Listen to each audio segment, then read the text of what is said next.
All right. Hey, everyone. Oh, sorry. Hi, everyone. Just wanted to welcome you to the first intro to Arduino Workshop. It will be led by our amazing co-founder of WMC, Kathryn. And yeah, thanks you for coming and for tuning in. Hey, everyone. Thank you so much for having me. It's wonderful to see your faces again. For those of you I've met before, to see you for the first time, those who are new to me. Anyway, my name is Kathryn. I'm a mechanical engineer at Monarch Tractor. I use she, her pronouns, and I'll give a better intro for myself in a moment. But just, I'm going to be talking about Arduinos, largely the familiarity with them that I have, because they're absolutely something that we use in the workplace. I was actually carrying around an Arduino in my purse when Courtney asked me to do this workshop, so that seemed appropriate. I've got a number of things around here on the table that I can pull out as examples. And I also asked my coworkers at work if it would be cool if I took photos of them doing engineering in their native environments. So there will be those sprinkled throughout the presentation as well. And a couple of you might recognize familiar faces. I'm going to share a screen, maybe. Can everyone see? Cool. I'm excited for Arduino Acclimate. Okay, so hello everyone, WMC. I'm very happy to see it going strong. I'm very pleased with everything y'all have done this year. It's super cool. When Grace and I came up with the idea to found the WMC, our focus was on making sure that machining was something accessible to everyone, because some shops do a better job than others of making everyone feel like they belong there, and we all do belong there. My mentors at the shop in Davis were super wonderful, and I want to be able to take that and pass that on to give other people the same hands-on experience that I have had, because it's been incredibly valuable both to my development as a professional and also my confidence in myself. I grew up with juvenile arthritis, so my body was kind of my enemy for most of my life. It did not do what I wanted it to do. So being able to build things with my hands has been super duper empowering, and I want to share that with others. And so it's really cool to see everything that Courtney and Hannah and the team have been accomplishing in this last year. So who the heck am I? My name is Kathryn Tarver, she, her pronouns. I'm a biosystems engineer from Davis. Graduated in June of last year. Graduated on a Sunday, was at work full-time first thing on Monday. I'd been interning there for about a year. Before that, I was a student worker at the UCD BAE shop. And one of my personality traits, strengths / annoying traits, not clear, is that I really like to recruit people to things that I find exciting, which means please, please, please, please, please send me your resumes. I would love to read over them and give feedback. I've already given, it occurs to me I've done that already for half the people in this Zoom call. But I'd be delighted to talk to any of you or to show you around the facility if you're ever in the Bay. The second photo here is actually me, Tara, and Ananya, and we are all WMC alums. Ananya actually reached out to me because of an Arduino Acclimate workshop last year. Let's see, there's a message in the chat. Yes, thank you, Hannah, appreciate that. So, obligatory recruiting slide, because I'm really excited about my company. I want all of you to be too. Please send me your resumes. Please apply for internships. I am more than happy to go to bat for you. One of my talents is being annoying, and I will bug the people until they interview you. Gosh darn it. So we are building electric semi-autonomous tractors in Livermore, and it's an opportunity to get to use your hands a lot in the R&D shop. I'm in charge of the 3D printer. It's super fun. And when there's no one else to do the work, sometimes you just have to go in there and start sawing things into the right pieces to build the prototypes that you need in order to produce the products that you need ultimately. And we love hiring Aggies. There are so many Davis people at Monarch, so many. Come join. So what are we going over today? basically, what is an Arduino anyway? What is this entire workshop about? Who came up with this idea? So what's an Arduino? How to build a robot, hardware, kind of a basic introduction to circuits. I'm going to have examples sprinkled throughout and also be showing you a little bit about what's in front of me on the table here, and then talk about what goes forward in Arduino Acclimate. So what the heck is an Arduino anyway? A microcontroller is defined by Merriam-Webster as an integrated circuit that contains a microprocessor along with memory and associated circuits, and that controls some or all of the functions of the electronic device, such as a home appliance or a system. What on earth is that saying? It's saying it's a robot brain. It's what it does. The Arduino is the brains of your machinery. So it can get signals from the environment. That may be just from the ambient environment, or maybe that you're providing it with information. It thinks based on the code that you've uploaded to it, telling it what to do, and then it produces an output. Really, pretty much any robot is just something that receives information and produces a result. There's all kinds of robots out there. Automation is huge right now, and not just for my company and my industry, although it's really significant there too. On the left here, you've got a manufacturing robot, because robots are great at doing very repetitive, very precise tasks over and over. It's a heck of a lot easier to get a robot arm to do the same weld 1,000 times than to get a person to. In the middle, you've got a drone surveying fields so that it can provide information on, say, water stress. And my personal favorite is on the right, which is a service robot for a hospital that carries supplies from one part of the hospital to the other, working its way around the doctors and patients. This is my personal favorite because the example photos I have on the website are of somebody pulling a bag of blood out of it. I don't know who decided to put bags of blood on the glorified Roomba, but it's kind of fantastic. Automation is huge. And one of the things that you need to do before you start entrusting your glorified Roomba with bags of blood is you first need to make sure that it's not going to do something wrong with that blood. You need to test it with bags of water first. You need to test with empty bags. You need to make sure that it can actually move around. Prototyping is huge. One thing that I really appreciate about engineering is how iterative it is. First, you start off with something, just a concept.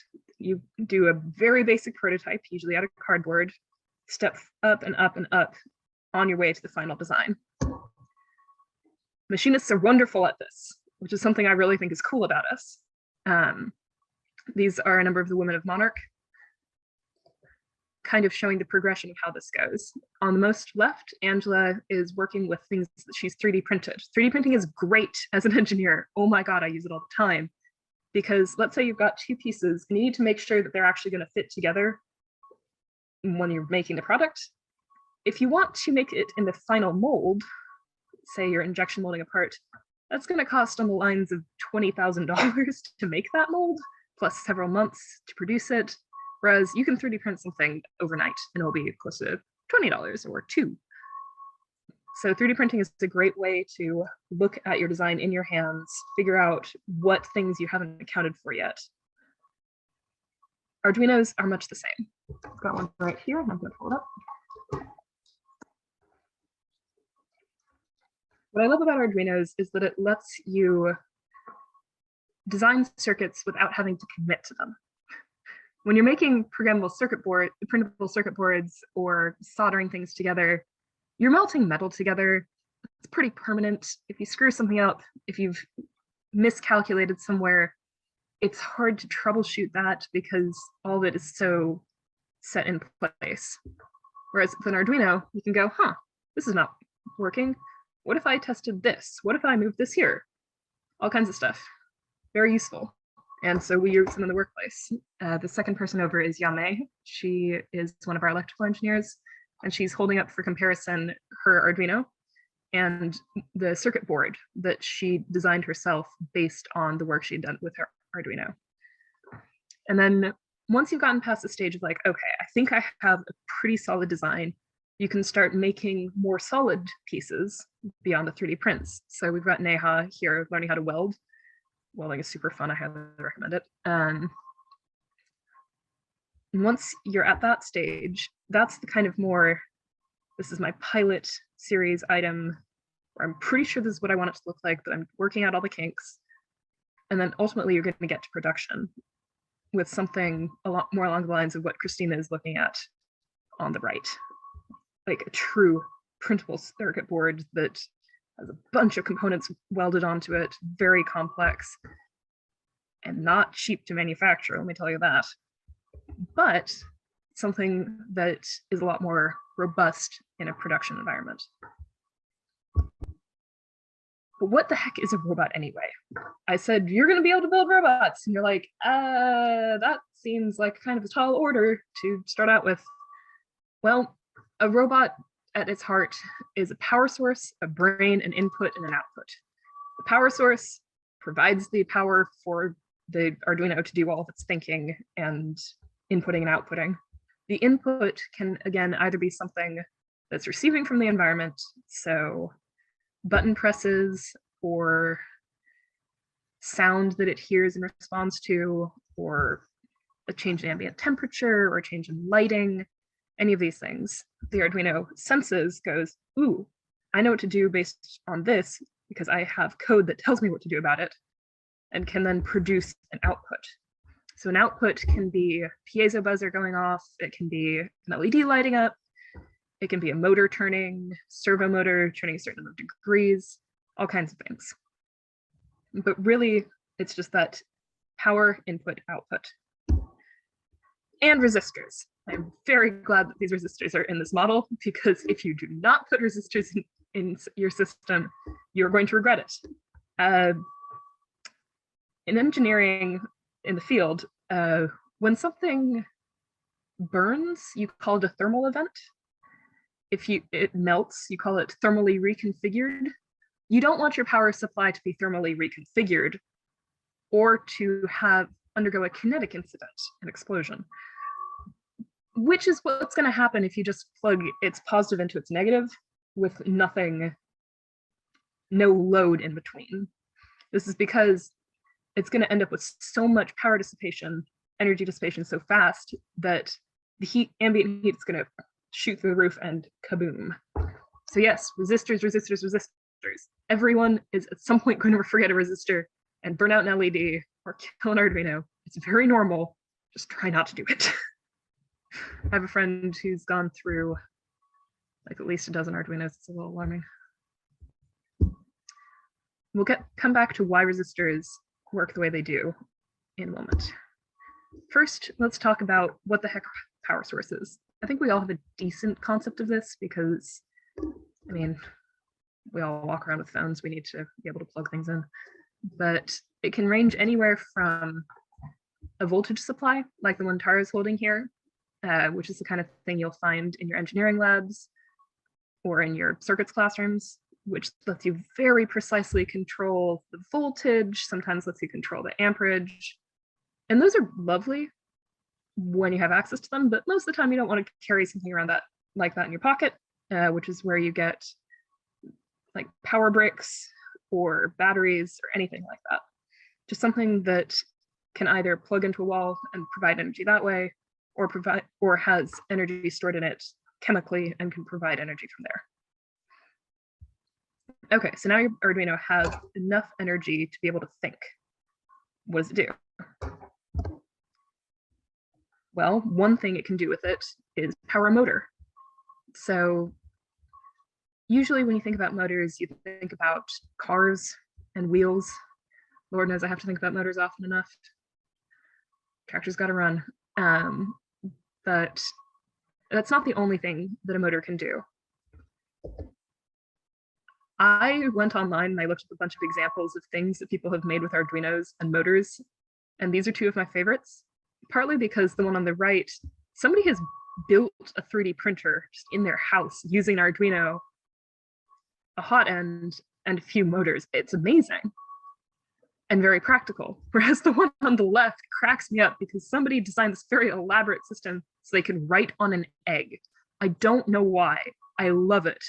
I want one. It's amazing. And these are things that just people built in their homes because they love to make things, which I think is very human of us, and it makes me happy. There's all kinds of other hardware too, of course. Resistors, push buttons, LEDs, slide switches, vibration motors, temperature measurements, piezo buzzers, light sensors, line followers, all kinds of things. The most important ones, resistors. Most likely everyone knows what that looks like, but something like this.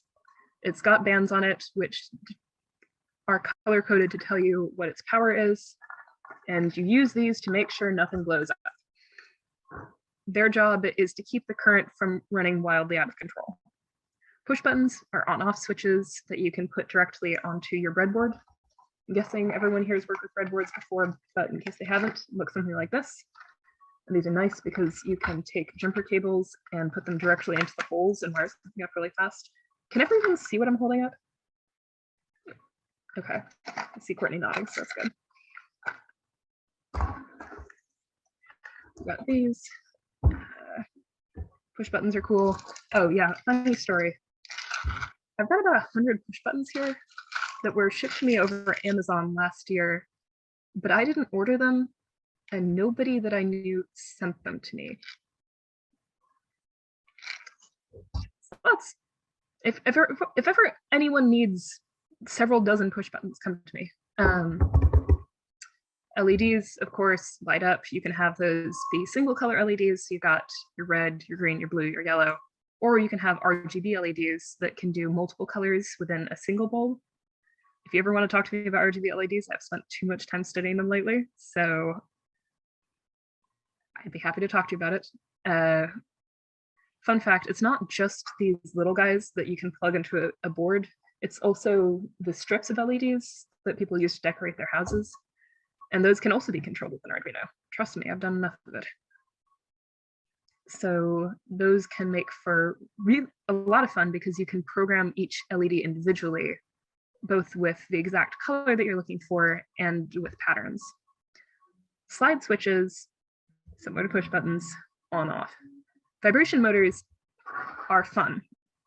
When I first was doing research for this presentation, I couldn't remember what to use them for, and I looked it up. There's a variety of uses. Some people strap them to people's fingers so that they can tactilely experience music.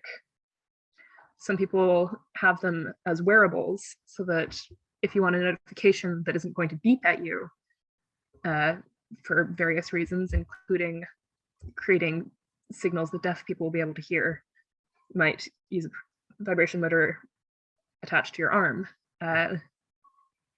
You can use it to, I mean, your phone buzzes when you have a notification, or when you're playing a game and you've taken a hit or whatever. So there's a lot of different uses you can come up with for those. Temperature sensors are fun. You can, I imagine you can come up with all kinds of ideas for that, but one would be, hey, is my Arduino on fire? If yes, send a signal. And then the piezo buzzers, which are my personal favorite because you can use them to rickroll people. Believe me, I have done it. The code is online. There's a bunch of songs on the internet that have been coded to match Arduinos that you can just go looking for and set it up within 5 or 10 minutes. It is wonderful. And if we have time at the end, I can show you guys that video. Here are some examples of things that you can make with other hardware. Courtney introduced me to the waving robot guy, which I love. Motion sensor makes him wave at you. The one in the middle is a project that I did in college. The idea here being, and this is going to sound a little bit silly, that the Arduino's purpose was to both power a strip of lights, which makes sense, and tell when you can't see the lights anymore because there's too many gnats in the way.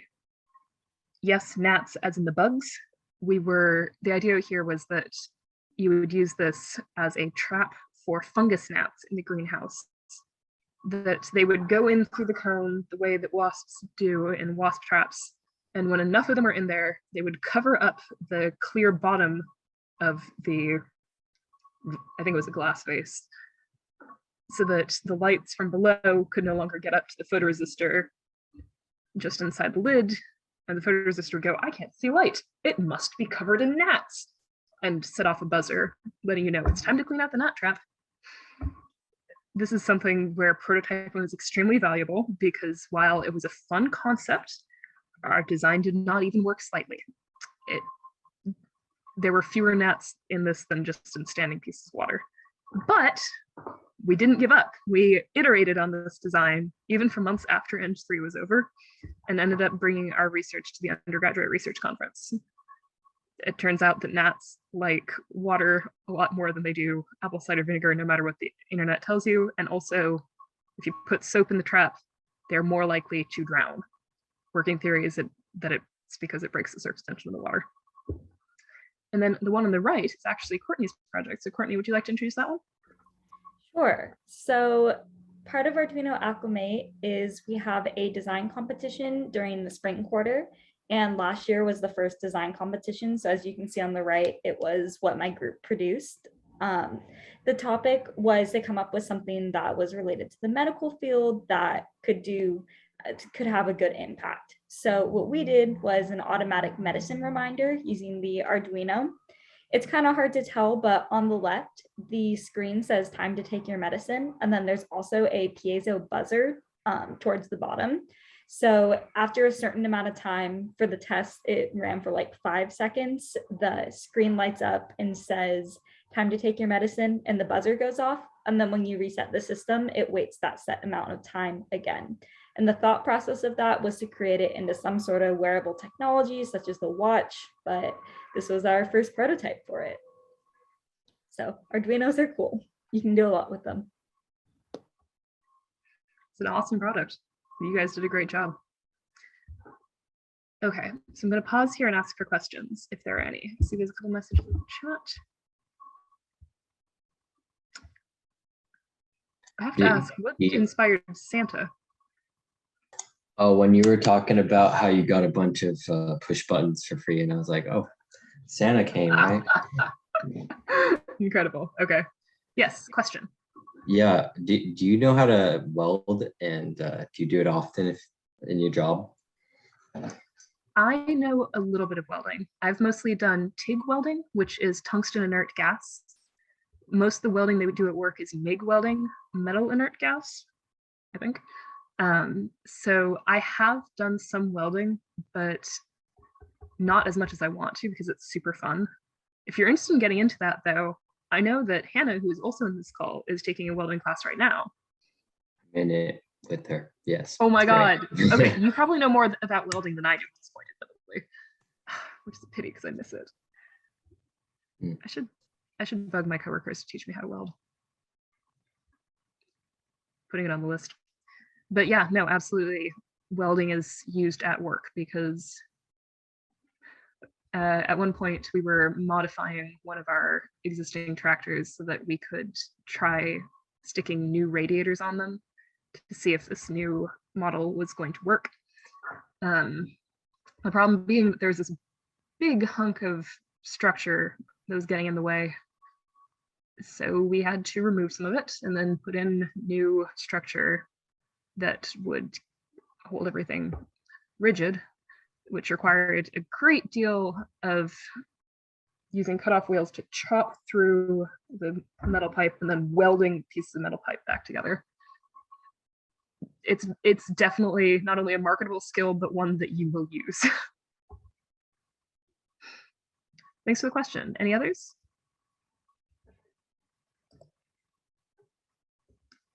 Cool, moving along.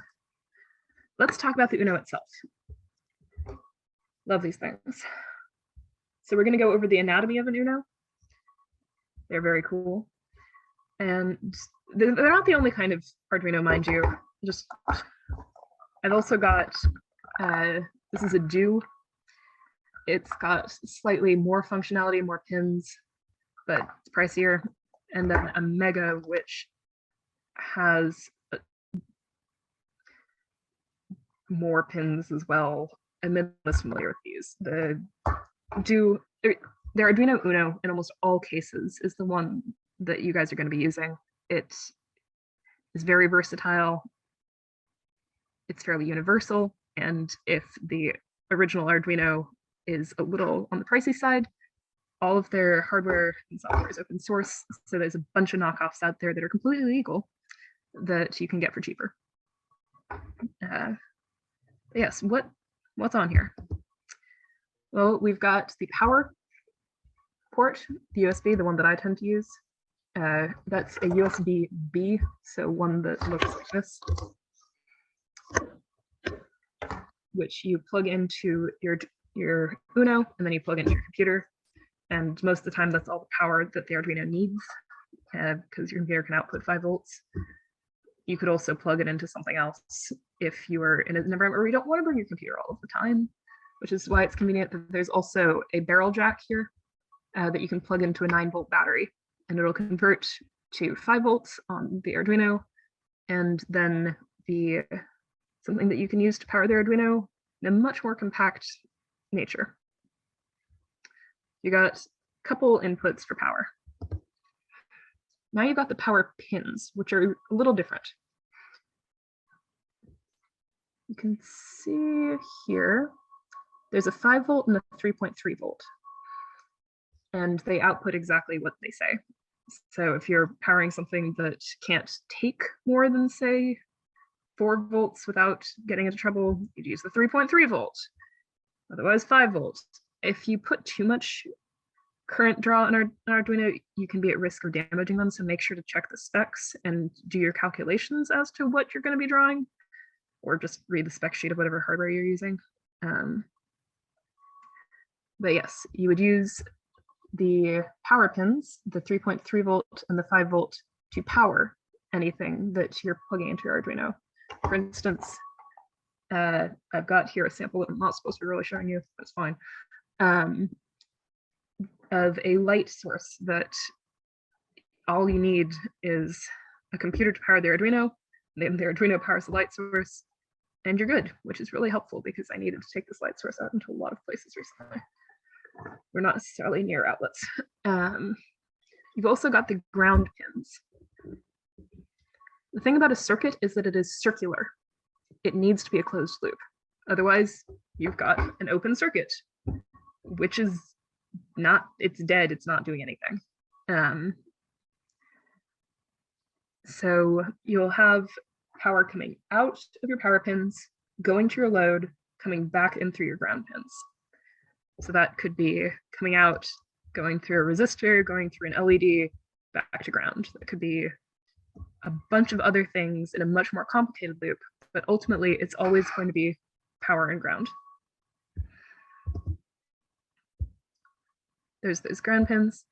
And off to the side is the V-in, which is if you want to power your Arduino from some other source entirely. It's more complicated. I'm going to let you guys look that up yourselves on the Arduino website. There's a ton of really helpful resources out there, some of which are going to be displayed at the end of this presentation. Now, there's integrated chips, ICs, things that look a little bit like centipedes. They're kind of the brains of the brain. They do the thinking for the Arduino. An Arduino is basically a bunch of circuitry that you'd use in a kind of standard programmable circuit board, but it's been arranged in a way that's very easy to access, and you don't need to do the thinking, which is great. They've done it for you, because not all of us are electrical engineers. So integrated circuits, and then a variety of other components, including the power on button. There's an, well, specifically it's an LED. It's kind of hard to see, especially if it moves that direction. But that's how you know that whether the Arduino is plugged in or not. So I can actually do an example here.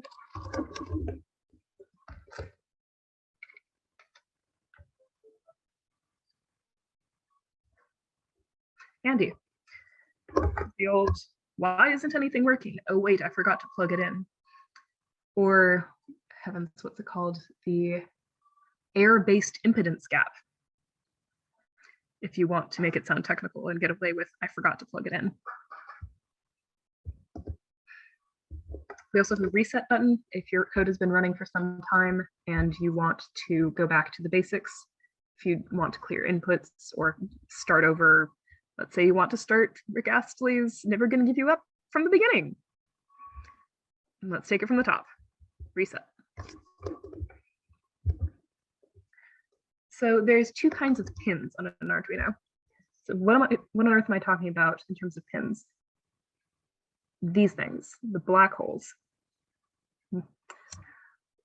Inside there is a metal cavity that when you stick a jumper cable onto it, the jumper cable would look something like these. You stick a jumper cable into it, the metal makes a contact with the metal and can carry a current. It's the way that you can actually hook your circuit into the circuit board. There's multiple kinds of pins on here. We have the digital and the analog. So many of you probably know the difference between digital and analog, but I'm going to cover it again because I sometimes struggle with exactly what it means too. We live in an analog world. Kind of the 3D space around us is very analog, because when I move my hand from here to here, it's not that there's a series of clips where I'm in each one of these positions. It's that there's an infinite number of positions in between. It's like with real numbers, you've got an infinite number of numbers between 0 and 1. But if you're looking only at integers, you've only got 0 and 1. And a computer can only think in terms of those integers, where it can only be in specific values, which is why I really like this diagram, because it shows exactly what the computer does, which is approximate those in-between values.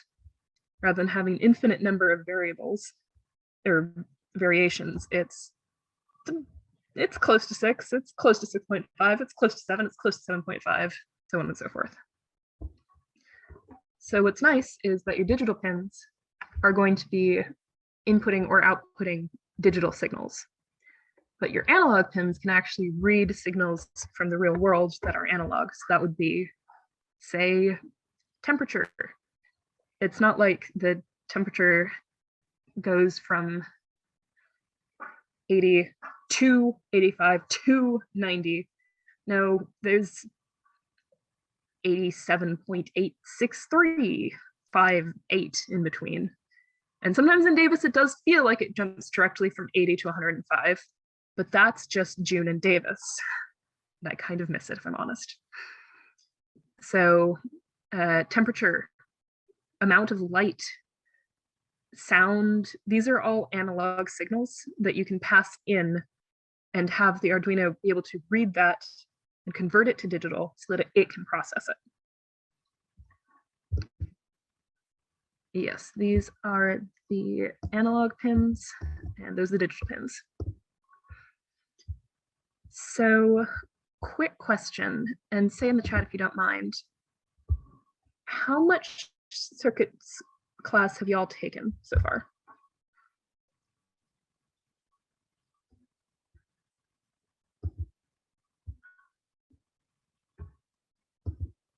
Okay, so variety, cool, awesome.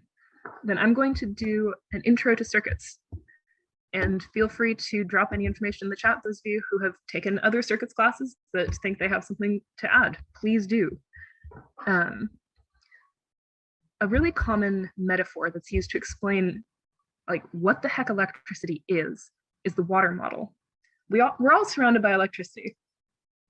You're seeing me on a screen, so we kind of have to be, but it can be hard to visualize. One model that is frequently used is comparing charge to water, pressure, water pressure, to the voltage, the current as the flow of the water, and resistance as like a bunch of rocks that got in the way of the water. This is useful to think about because it kind of gives you an idea that the greater the voltage, the more that's trying to shove the charge along. But the current is really what is in most danger of damaging your hardware or yourself if you get it too high. Again, Arduinos shouldn't really deal with more than 40 milliamps. Be careful. So the resistor is super duper valuable. And here's where that metaphor I promised earlier comes in. I live right next to a freeway. It's behind my house. And so a lot of people think that my neighborhood is a great place for drag racing. There are children that play in the street in this neighborhood. Do not go 40 miles an hour through a neighborhood. So what did the city do? They put a bunch of speed bumps, which means that somebody comes roaring down and then hits this big bump and it's like, oh, darn. I'm trying very hard not to use any foul language. And that kind of stops them for a bit. And they try to speed up and then hit some other speed bump. And it dissipates the energy, which makes sure that you don't get people zipping down Paseo Padre like it's nobody's business. It's a safety hazard. That's why you always need to have resistors in your system. Make sure the current can't get out of control. In circuit schematics, you'll often see things drawn like this, where you've got the battery or the power supply as this series of lines, big, little, big, little. The big line is usually positive, and then any resistors are these lightning strikes. They are saying, stop, do not carry that much current, please, for the love of someone. Resistors usually dissipate energy through heat, which makes them very valuable, because otherwise it would be the equivalent of the drag racers not having anything to stop them, including friction. It would go very fast. So there's a couple different ways that you can wire things, both in series and in parallel. These are the two kind of basic kinds of circuits. First one, series, just means that each one comes after the other. So battery, resistor 1, resistor 2, resistor 3, back to battery. This means that the resistance is the sum of all of those resistors. Very straightforward. If you've got one itty bitty resistor and one bigger resistor, the overall resistance is just the sum of those two resistors' abilities, which is great. Makes it easy on us, makes it easy to calculate. You always want to have a resistor in series with your battery. This may sound like, oh yeah, no, whatever. It's easy to accidentally put a resistor in parallel with your battery, but not have it in series. What does that mean? This is what things being in parallel looks like. It means that charge from battery over, and then it could go down through resistor 1, or it could go down through resistor 2, or it could go down through resistor 3, whichever. The resistance laws for this are more complicated. The inverse of some of the resistances is equal to the sum of the inverses of the resistances. It doesn't matter. It's easy to look up online. But if you've got two, say, 60 ohm resistors in parallel, what you've actually got is one 30 ohm resistor in series. So you have to be careful. The current will take the path of least resistance. And if you forget to put a resistor in one of these lines, then the charge is going to go, well, I could go down this really difficult path, or I could take this super easy path. I know what I'm going to do, and none of the current is going to go through the resistor you're hoping was going to protect everything. It's all going to go through the wire instead, and then you have a thermal event. Always make sure you have a resistor in series with your battery. Ohm's law. Some of you are very familiar with this. Some of you have probably never seen it before. Ohm's law is basically the idea that the amount of current and the amount of resistance are directly related to the voltage. So if you apply a higher voltage and keep the resistance the same, the current's going to be greater. if you keep the voltage constant, if you have the same amount of pressure pushing the charge along, and you decrease the resistance, say by putting a wire where a resistor should be, the current's going to go way up.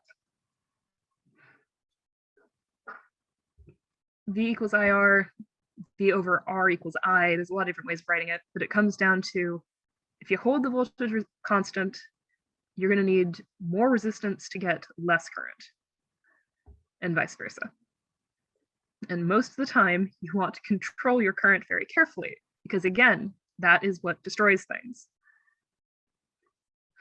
You need to be careful. Resistors, resistors, resistors. So one thing that's really nice is probably, I'm guessing not everyone has coding experience. Many of you may do, which is awesome, but Arduinos in particular are very easy to send commands to, not only because their coding language environment itself is extremely straightforward, but also because if you go into Tinkercad, which is a free online software, you can use this drag and drop format to make it auto-generate code for you. So you don't have to personally write in void loop, beginning end parenthesis, squiggly parenthesis, do this, do that, do this, do that. You can just drag in rotate server on this pin to this place, and then do this. I love Tinkercad. I think it's a great place to start, and it's a great way to see exactly how each line of code is related to what it's supposed to do. So this is an example of a servo motor, which is a kind of motor that can rotate 180 degrees. And how to tell it, go from here to here. Super duper useful. Highly recommend everyone check out Tinkercad. It's also great if you're trying to create schematics for posters, say for Engineering 3, where this is almost certainly going to come up. And also say for an Arduino Acclimate project presentation. Very exciting. It's wild to me that this is all just available to everyone. I think it's wonderful that the world is making things accessible to makers. So here's some helpful resources that I've run into in the past, and the previous presenter, Midori, who was actually the original creator of these slides, I just went through and tweaked them because Midori is amazing. Put together.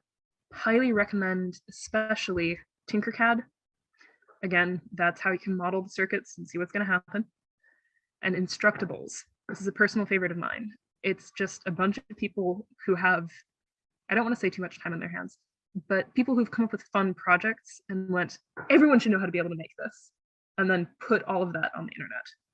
So the 3D printer that I showed earlier, the person writing on an egg, all of that stuff is available. There is a gajillion projects out there. And then also SparkFun is one of those companies that makes knockoff Arduinos that are potentially cheaper and have the exact same functionality. Cool. What time is it now? How am I doing for time? Courtney? You're good. It's 4:48. Perfect. Oh, that went even better than I expected. Questions, please stick them in the chat. I see that there are things in the chat.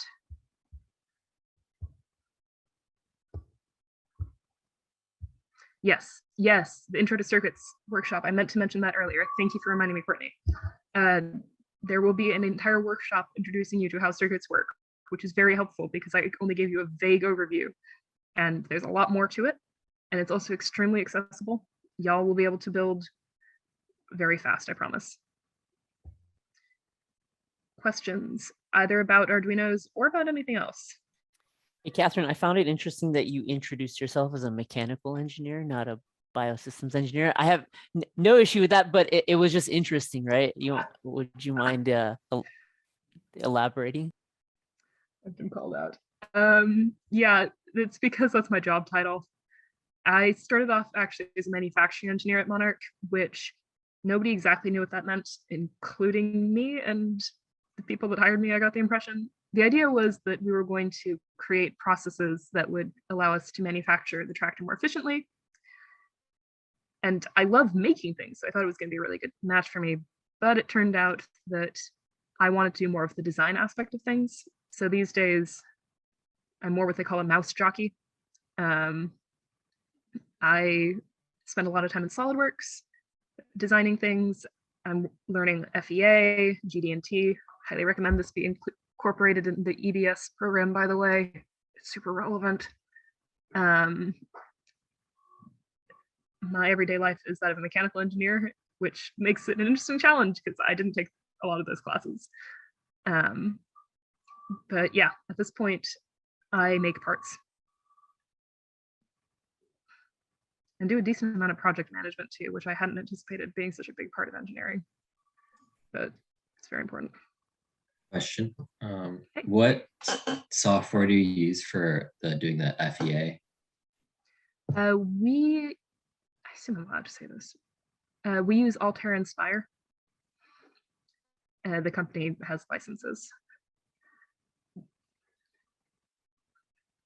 We use SolidWorks for the CAD. Could you go over again what some people at your work use Arduinos for? Absolutely. I look back a few slides. By a few, I mean a bunch. So one thing that we use Arduinos for at work that I'm not actually supposed to probably show you, but it's fine, is testing our new light design. So we're working on the way that we're going to be lighting the tractor. I'm actually in charge of that project, figuring out how we're going to be able to signal to the user, hey, the tractor is going to do this now, because again, it is semi-autonomous, which means that it can be running with nobody in the driver's seat. So how are you going to know, other than the tractor acquiring a speaker and talking to you the way that Alexa, she who must not be named, would? And one of the ways you can do that is with colored lights. And what's really nice about the Arduino is that it lets you send commands to the circuit board that is part of that light without actually having to create the full circuit board, which would be much more elaborate. It's the thing Yame is holding on the left. So that's one fun thing to do with it. You can also use this to, I know that my coworker has used them as a development board to learn how to work with other microprocessors, littler guys, and figure out how to communicate with them. I've largely been using it for lighting, but you can also do it for signaling. Bunch of different uses. I've mostly been working on lighting, admittedly. So that's most of what I can talk about. There has been a lot of LED strips in my recent past. So many. I've got a giant box next to my desk. So if you ever need to choose an RGB LED strip, hit me up. I know too much. Other questions?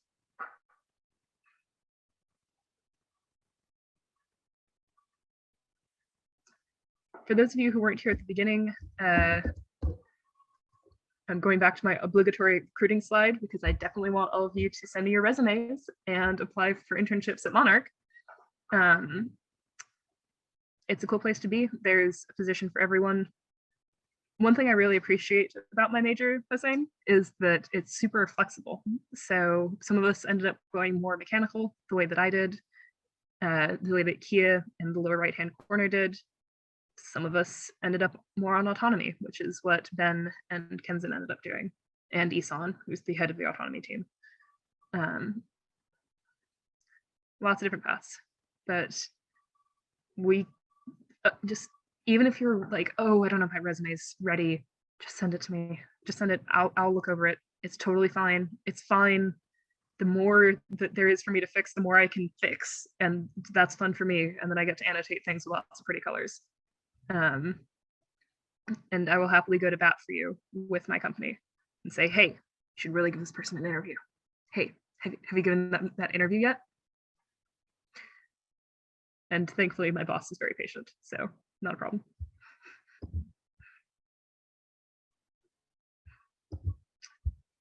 So again, come to Livermore, learn how to build tractors.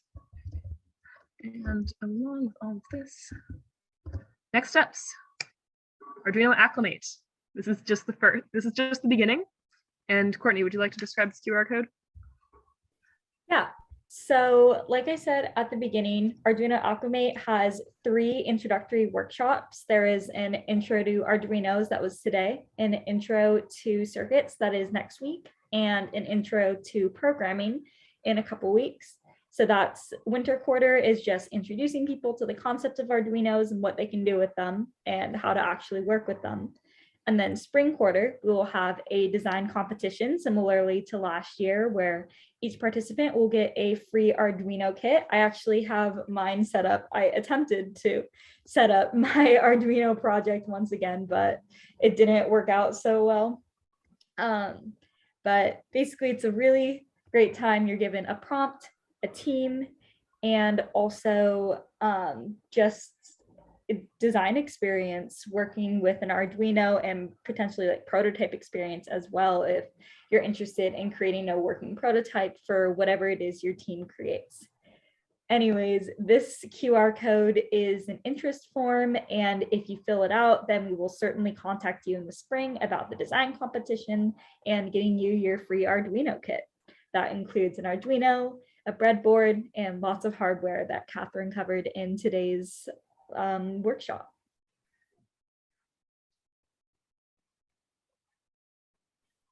I just put my email in the chat if you didn't see it. I'm going to briefly go back a couple slides, give people a chance to take a photo. But this is my contact. Reach out to me, please. LinkedIn, email. If I'm not responding on one platform, ping me on another. I may have forgotten LinkedIn exists. But yes, I would be delighted to talk to any of you anytime. So I'm giving people another 10 seconds to photograph this, and then I'm going back to QR code.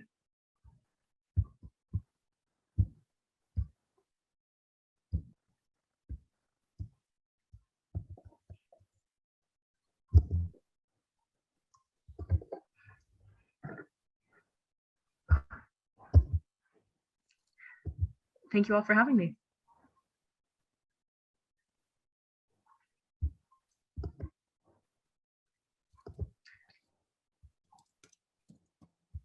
Awesome. So I'm going to stick around a few more minutes. If you guys have any extra questions, please feel free to ask them. Otherwise, Courtney, it's all yours. Great. Well, I think that wraps up the first Arduino Acclimate workshop, unless, like Kathryn said, if anyone else has any more questions. I wanted to thank everyone for coming out on a Saturday afternoon. And for those of you who are watching it asynchronously later, again, thank you so much for watching our workshop. All right, stopping the recording now.